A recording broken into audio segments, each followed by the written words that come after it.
August 6, 1945, dawned quietly in Hiroshima. The city, nestled between lush green hills and the gentle curves of its rivers, seemed to breathe in the soft, pale light of early morning. It was a day that began like so many others, with the promise of routine and the comfort of familiar sights and sounds. The city's 7 rivers shimmered in the early light as families prepared for another day. Along the banks, mothers called to their children, urging them to hurry with breakfast. Fishermen cast their nets, hoping for a good catch, while the distant sound of temple bells echoed across the water, marking the start of a new day. Children, dressed in crisp uniforms, laughed and chattered on their way to school, their satchels bouncing at their sides. Workers, some in overalls, others in suits, joined the flow of people heading to factories and offices, clinging to routines despite the war. The city's heartbeat was steady, its people determined to carry on. Earlier the air raid siren had sounded and faded into silence. People paused, hearts pounding. But as the minutes passed and no planes appeared, relief washed over the city. Many believed the danger had passed, that perhaps today would be spared. Life moved on, breakfasts cooked over small stoves, bicycles rolled out onto narrow streets, shopkeepers opened doors and swept their thresholds. The aroma of miso soup and rice drifted through open windows, mingling with the scent of summer flowers. Hiroshima, home to 350,000, bustled with the determination of a city enduring hardship.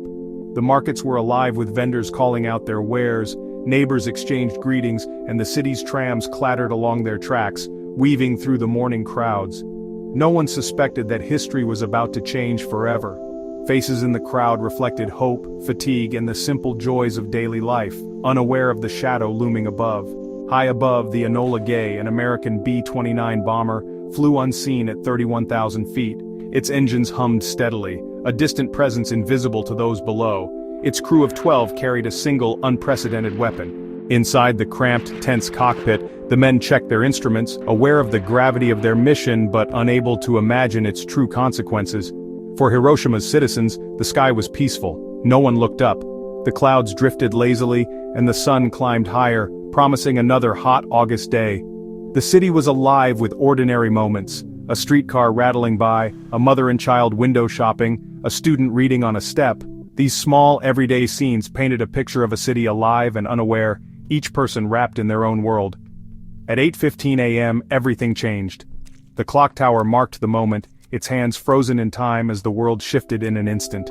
A blinding white flash, brighter than 1,000 suns, split the sky. For a brief, impossible moment, day became night and night became day, as the city was bathed in an unearthly light. For a heartbeat, time froze. People stopped mid-step, mid-sentence, their lives suspended in a single, unforgettable instant. Then, a deafening roar shattered the morning. Windows exploded, walls crumbled, and the air itself seemed to tear apart as the shockwave raced through the city. The city's tranquility was obliterated. In an instant, the familiar streets were transformed into chaos as fire and destruction swept through homes, shops, and lives. In seconds, Hiroshima's fate, and the world's, was rewritten. The skyline, once so full of promise, was now a landscape of devastation, forever altered. The peaceful morning was over. Silence fell, broken only by the distant cries of survivors and the crackle of spreading fires. A new, terrifying chapter had begun. Smoke and flames rose into the sky, marking the beginning of unimaginable suffering and loss. The world would never be the same. In that moment, humanity crossed a threshold, entering an era defined by the power and peril of the atomic age. Hiroshima's story had entered history's darkest hour, a morning like any other, transformed forever by a single devastating act. Hiroshima was chosen as the target after careful, cold calculation. It was a major military headquarters, logistics hub, and industrial center, untouched by previous bombings, making it a blank canvas for the bomb's effects. Its flat delta and dense wooden buildings would maximize destruction. Other cities were considered, but Hiroshima's strategic value sealed its fate. The city was selected not just for what it was, but for what it was not. The Enola Gay, a gleaming silver B-29 superfortress, stood ready on the humid runway of Tinian Island. Piloted by Colonel Paul Tibbets, the aircraft and its crew were about to embark on a mission that would forever alter the course of history. The air was thick with anticipation and uncertainty, as no one truly knew what the outcome would be. This was a mission unlike any before, one that carried the weight of an entire world on its wings. In the pre-dawn darkness, the crew, hand-picked for their skill and sworn to secrecy, methodically loaded the uranium bomb, codenamed Little Boy, into the bomb bay. The operation was tense and precise, with military police standing guard and engineers double-checking every bolt and connection. The bomb itself was a technological marvel and a terrifying unknown, its power only theorized by the scientists who built it. Every step of the preparation was carried out with meticulous care. The crew attended final briefings where the gravity of their mission was made clear. Weather officers pored over charts searching for a window of clear skies over the target. The flight plan was reviewed in detail, including the critical maneuver, a sharp escape turn after the bomb's release, designed to outrun the blast they could only imagine. At precisely 2:45 a.m., the Enola Gay's engines roared to life, shattering the silence of the island. The massive bomber lumbered down the runway, heavy with its deadly cargo, and the burden of its mission. As the wheels left the ground, the crew crossed a threshold into the unknown, leaving behind the safety of Tinian for the uncertainty of the skies above Japan. The 6-hour flight across the Pacific was filled with tension and silence. Each crew member was lost in his own thoughts, aware that they were carrying a weapon unlike any ever used before. The hum of the engines was a constant reminder of the mission's gravity, and the darkness outside seemed endless. As dawn broke and the first rays of sunlight filtered into the cockpit, the crew began the final arming sequence. With steady hands and focused minds, they followed the checklist, knowing that a single mistake could mean disaster.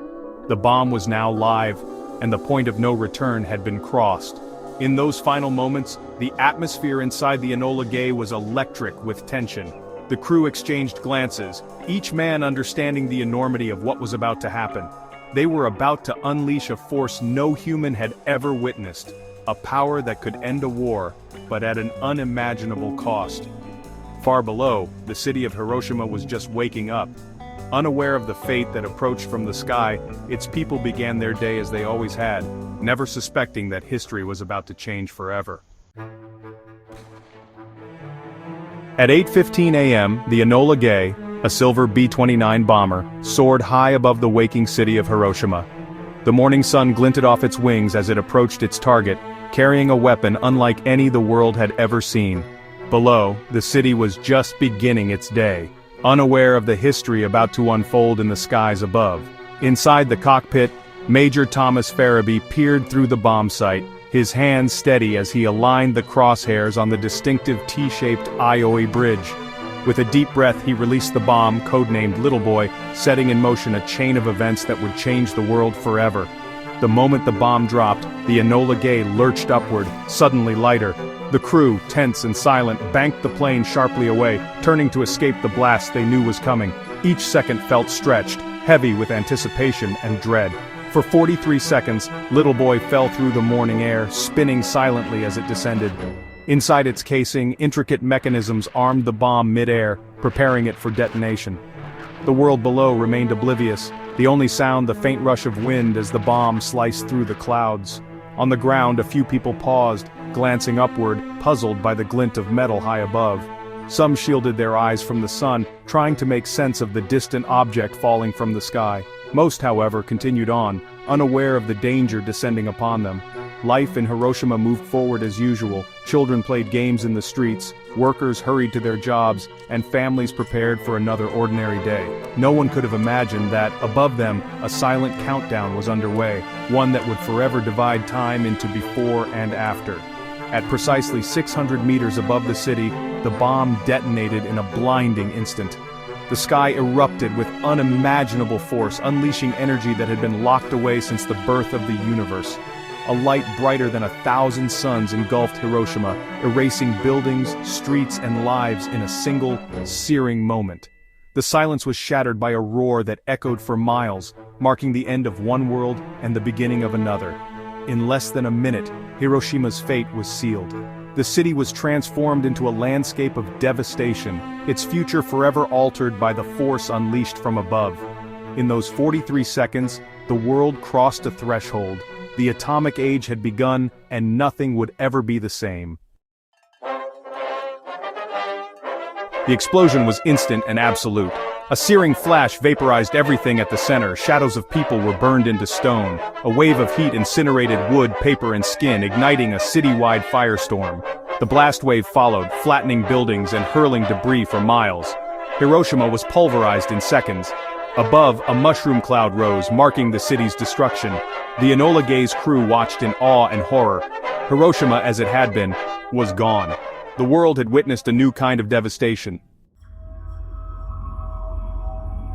Silence and darkness fell over Hiroshima's ruins. Survivors emerged, burned and disoriented, wandering through a landscape of ash.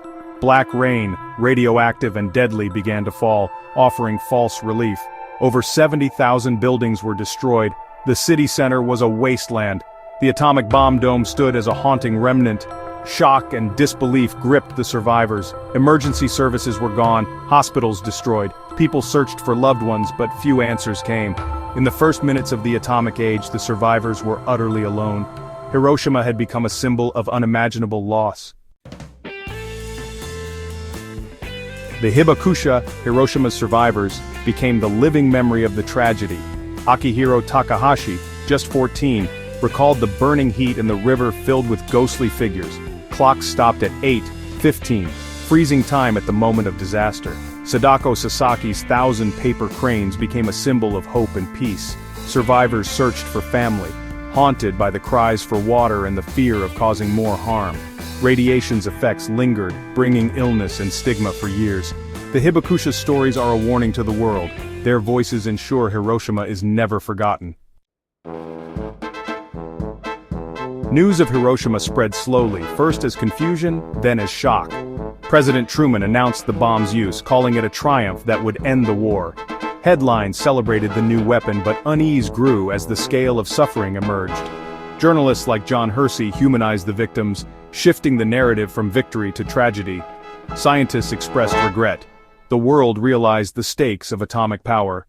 The Soviet Union accelerated its own bomb program. The nuclear age had begun, casting a long shadow over global politics. Hiroshima's flash changed the world forever. Despite Hiroshima's destruction, Japan did not surrender immediately. On August 9th, a second bomb was dropped on Nagasaki after clouds obscured the original target. The city's valleys confined the blast, but tens of thousands died instantly. The Soviet Union declared war on Japan the same day. Facing devastation and no hope of victory, Japan surrendered.